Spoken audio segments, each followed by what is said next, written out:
আজকে দেখাবো আমার ছাদ বাগানের বেবিকর্ন গাছ। বেবিকর্ন গাছে বেবিকর্ন ধরে গেছে।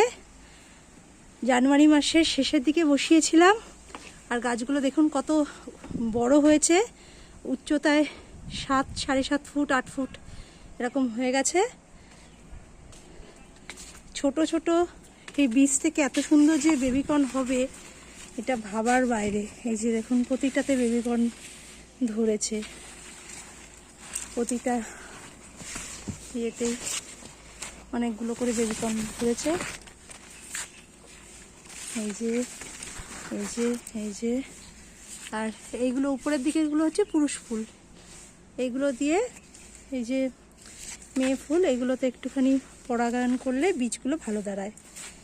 তো অলরেডি পরাগায়ন করে দিয়েছি আমি।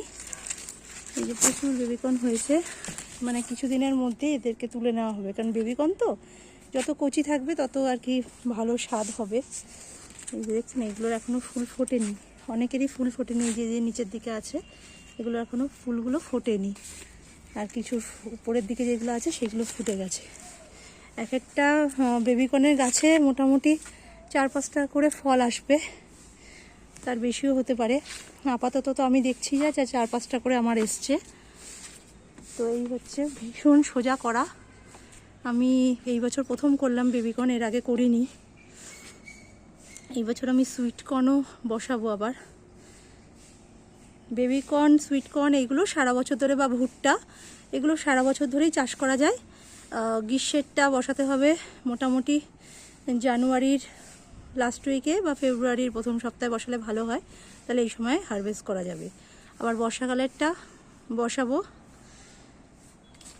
বর্ষাকালেরটা মোটামুটি জুনের মধ্যেই বসিয়ে দিতে হবে, তাহলে আগস্টের মধ্যে ফুটিং পাওয়া যাবে। আর যারা শীতকালে বেবিকর্ন চাষ করতে চাইবেন তাদেরকে কিন্তু সেপ্টেম্বরেই বসিয়ে দিতে হবে, নভেম্বর ডিসেম্বর মাসেই ফুটিং পাওয়া যাবে। তো এই ছিল আজকের একটা ছোট্ট ভিডিও। Tata bye.